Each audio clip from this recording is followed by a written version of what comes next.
Hey guys, welcome back. This is the third part of our series Black Sabbath, All in the Family. I'm here, Rohan, along with my dad, who introduced me to Black Sabbath. And if you checked out the previous two videos, you'd see some of the things we've spoken about how Black Sabbath is an influence and about a bit about their discography. And this part, we really want to talk about the four original Black Sabbath band members who we think are the real essence and the godfathers of all things heavy and all things heavy metal.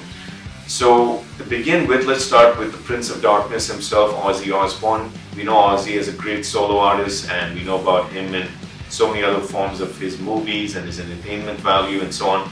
But purely speaking from a Black Sabbath perspective, we really wanted to speak about what each of us thinks about the band members themselves. So to start with Ozzy, for me, Ozzy is the quintessential and iconic frontman. I mean, there is no one like him. He's so unique in his view. You know, he's a standalone artist. He has his own persona, his own image, and he's so recognizable. You hear any kind of track, either he sings by himself or with Black Sabbath, and you know immediately it's Ozzy. It's kind of like I think the closest comparison I could come to with two other lead vocalists would be maybe Freddie Mercury and Axl Rose. How they stand out, you just bam, no, instantly it's them. But you know, Ozzy is a guy who has this very cool, high screeching vocal kind of sound, this wailing sound. And two songs for me stand out the most for measuring how great a singer Ozzy really is. And I'm going to cite one song, which is Children of the Grave, which is my personal favorite Black Sabbath song.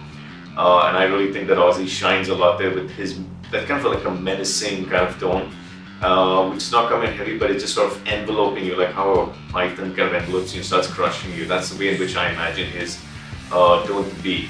And the other song I think which is brilliant for him, believe it or not, is Planet Caravan. I know it's got a bit of a slight sound effect, but if you hear Ozzy singing that song, it's like a very, I wouldn't call it a ballad, but his style of singing is so unique, it really stands out. And I think when Pantera covered that song, Phil Anselmo really did, I think, a lot of justice to trying to, you know, like come close to the way Ozzy was singing, also had his own element to it, you know, sort of make it his own. But for me, these two songs are really where Ozzy shines a lot. Yeah, I agree with you, but you know, if you listen to Iron Man, if you listen to War Pigs, and War Pigs is something that I could possibly relate to, because this was around the time when the Vietnam War was coming to an end, and there was so much of protest in the United States about the Vietnam War. When you listen to War Pigs, you can actually feel the angst in Ozzy's voice. And Ozzy's voice is a very peculiar voice, Rohan is right, because it's almost like the guy is singing in a cavern. I mean, he's got an echo chamber built into his vocal cords, it looks like, because there is that surrealness about his voice which comes up. And it's not just his voice, it's the range that he could take his voice. And you know, he said, "Oh Lord, no," and then he takes it off, and I mean, the guy can go a few octaves. And I think when you watch the videos, you see the intensity in his eyes. I think the two things that are unique about Ozzy is his eyes and the tone and timbre of his voice. No other artist that I've heard of has that kind of tone. I mean, you could be dead drunk, you could be blind, you could be wherever you are, and you hear the first strains of any of his numbers, and then you know that's got to be Ozzy. You know, he has got such a uniquely identifiable voice, and in those eyes you can realize that, you know, there is so much that he sees. He has seen pain, and his voice actually becomes a medium, and you can see those eyes are like burning charcoals, deep set, and he kind of accentuates it with his makeup and everything. So therefore, if you look at it, his persona, his voice, his face, his eyes, his theatrics resonates and reverberates with the kind of music that he's talking about. He doesn't just sing it, he just emotes it, he feels that. And when he sings it and you listen to it, you can actually sense what he's trying to tell you. And he draws you into it, he draws you into that frame of mind. And he, you know, makes you a part of that song. You're not just a listener anymore. And that's what's unique about Ozzy. And let me tell you one thing. I mean, there have been a lot of other people. Ozzy's tried to go around his own and try to create his own album. He went solo. He had different lineups. He had left Black Sabbath, but somehow when these guys are together, and I am absolutely certain that the old timers who have heard the early stages of Ozzy's career would probably agree with me that when these four are together, Ozzy sounds different as against when he's on his own. There is an X factor to his voice that is very, very, very noticeable. That's something that I just thought, you guys didn't know about. Yeah, and I mean, and apart from Ozzy, we come to Tony. And I think Tony for me is, I think, my second greatest guitarist of all time, for me personally. I mean, my favorite, of course, is Dave Mustaine from Megadeth, but even Dave himself, cites Tony and puts him up on a, high pedestal and says that he's really the godfather in so many ways. But for me, Tony is not only just unique. Tony was such a powerful musician, and we let's not forget the fact that Tony, before Sabbath started, or just around the time they started, he had actually had his fingers sliced off in that factory accident, and he had to create these kind of plastic bits which go on his finger. And that didn't stop him. I mean, the other guy, like another musician who did that was Rick Allen from Def Leppard. I mean, he lost his left arm and he still drums and he's phenomenal today. But Tony is someone who, not only did that, and because of that, he had to lower his strings. He came with that droning, heavy sound. And for me, I think the song obviously which stands out, the three songs which mean that stand out a lot for Tony's guitaring is obviously Paranoid, because that's the monster riff. But if you want to know how diverse he is as a guitarist, I think you just have to listen to something like Fluff of Black Sabbath, Bloody Sabbath, the instrumental there, and you have to listen to Laguna Sunrise. And I'll even throw in this other song, which is the song itself, Sabbath, Bloody Sabbath, just that monstrous riff which he's playing, and so on. And the quirkiness, I think, if I can throw in one more track, would be Hole in the Sky of Sabotage. The way he's sort of playing that very interesting kind of solo and whatnot. So Tony's a guy who's very powerful, very dynamic, and he's rated very highly by, I think, all the major rock and hard rock and metal and death metal guys and so on. I mean, they look up to Tony, and he really is the godfather of the metal riff, so to speak, where a lot of guys draw influence from. His closest contemporaries obviously would be like Richie Blackmore from Deep Purple and Jimmy Page from Led Zeppelin. All three are very unique and all three are worthy of equal respect. But since it's the Sabbath review, yeah, that's Tony for me. Yeah, it's very difficult to choose any one of Tony's, any one of the songs where Tony's skills are, amplified, so to speak. You look at Snowblind, for instance, the way he starts off is a case in point. Yeah, Paranoid is another one. There are countless ones, but if you really look at it, what is so unique about Tony? There are two things which I see about Tony. One, he virtually like the cementing force in that band. All right, and that's an amazing thing, because he's a guy who's believed in that band, and he's a guy who's been like the capstan in that band, like to anchor that entire band together. And the other aspect of it is the virtuosity of this man. I mean, if you look at and you see the progress of Black Sabbath from the early records right up to even current day, for instance, his most recent ones, you would find that his ability to be able to cross boundaries and be able to change his style and adapt his style and create a platform on which the entire song can be based on. That's amazing. Usually what happens is that you have a song and therefore there is a lead guitar who has to be providing you a component of that. Whereas Tony has the ability to create a platform for that song itself, and that's an amazing ability that he has. He's been an inspiration, and one of the things that I find him, and if you look at Tony, is that is very striking, at least as far as we are concerned, is his humility. He's so extraordinarily talented, never assumes too much of credit for himself, and he's willing to let others turn around and probably dictate the way he should be playing, and then he responds to that. I think that's what makes him one of the greatest lead guitarists that I've ever heard, and respect, man.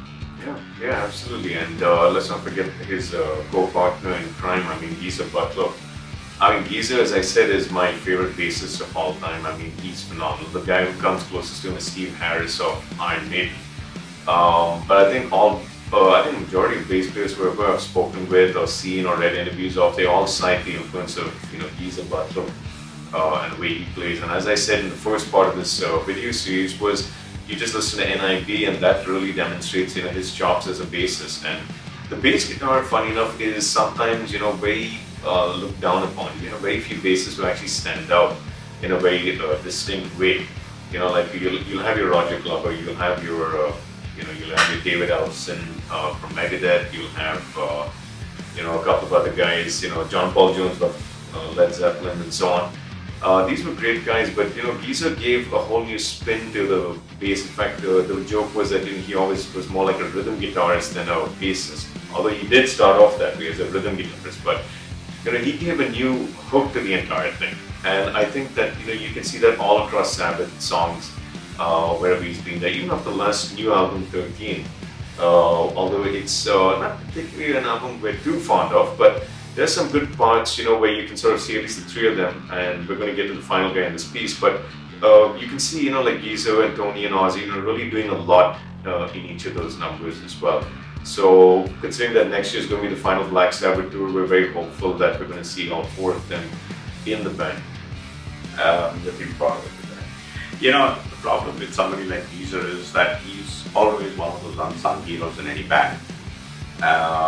In the case of Black Sabbath, he makes the fourth leg in the stool. You don't hear too much of him, but you can feel his presence in all the music that is there. He's the foundation on which everything is now built around him. And the way all of them complemented each other, as I said, they not only complemented each other, they raised each other's bar, so to speak. And their ability to silently communicate with each other and know where they are expected to move and where they're expected to follow. And Geezer's ability on a bass guitar, 4 strings, not really heard except for the thump at the back. But with that, if you listen to some of the numbers where you can see Geezer's, as Juan pointed out, it's amazing stuff. He is no doubt one of the great bassists of all time that I've heard. And to me, Geezer is the flip side of the coin with Tony Iommi on the other side of the coin. It's a heads and tails situation. And these are the two guys who are like the mainstays around which Black Sabbath was built. So, like I said, the fourth-legged stool. In fact, coming to the final monster who sits behind Geezer is Bill Ward. And Bill Ward is unbelievably one of the most phenomenal drummers you will ever hear or has ever been. I think for me the standard track immediately is Supernaut off Volume 4. I mean, that demonstrates how dynamic this guy is. I mean, wow. I mean, except for, it's safe to say that each of the Sabbath members for me rank literally at the top of my charts from each of their instruments and so on. And Bill is got this very unique ability to almost seem like he's playing with 4 hands or something like that. I mean, just the kind of sounds he's able to deliver, the kind of way in which he's so dynamic in his tone, the force in which he plays, the power of really driving all of the, the sound of Sabbath, forward with everyone else on board. I think it's just awesome. And for me, I'm keeping my hand on my heart literally and just hoping against hope that, this man gets included in the final farewell tour, that Tony, Ozzy and Geezer will, just sort of, push all the legal stuff aside and, just put their differences aside and say, okay, you know what, this is the final way we're going to go out and, just have all 4 of them together. Because for me, this man deserves to be a part of it. With all due respect to the other 3 guys, the 4 of them together are what make Black Sabbath. And just to see them finally do this one final tour before they sign off and go off and do other things would be, I think something that the whole world of, metal and hard rock fans and music fans really want to see, and we just keep our fingers crossed that happens. So, Bill Ward, no doubt, phenomenal drummer, lot of respect, but you should never sing. Okay. No offense meant, of course, but Bill Ward is a drummer and he's a phenomenal drummer, and you should just drum and thank God he didn't sing too much in any of the Black Sabbath albums.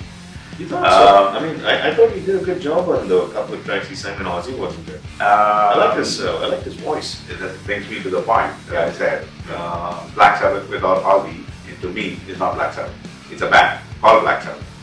Okay. Having said that, there's another thing, and that is, it's a pity because there has been an opportunity for these guys to be reunited. And I recall a documentary which I was watching once, and I think it was it in Donington Park, when these guys at 10 o'clock in the morning, they got together for the first time, and the reception was absolutely awesome. And there can be no documentary about Black Sabbath without Bill Ward being a part of it. There cannot be any interview given by any of the other three members of Black Sabbath where they do not make a mention of Bill Ward's contribution and being an integral part of Black Sabbath. It's a fact of life. We're all getting old. Okay, it's now been nearly 45 years since I first heard Black Sabbath. They have aged, I have aged, and I believe you guys are going out on a world tour, the final tour next year. And for all of us who found our grain and found our groove with the kind of music that you guys did, it's our fervent hope that the four of you, the Black Sabbath, the idea that was Black Sabbath, the concept of Black Sabbath, the four of you should get together again. And to all of us who have remained loyal to you, who have remained faithful to you, just do us this one favor, get together again. It'll be great. Respect, man.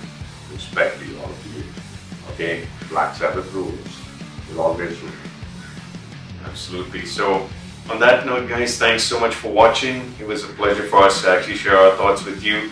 As I said, just do let us know what you guys have. If you have any comments, let us know what it is that you'd like to share. We'd love to hear from you guys. And until then, let us know for any of you guys who are planning to go for the actual final tour next year. And hopefully we'll try and see if we can make it as well.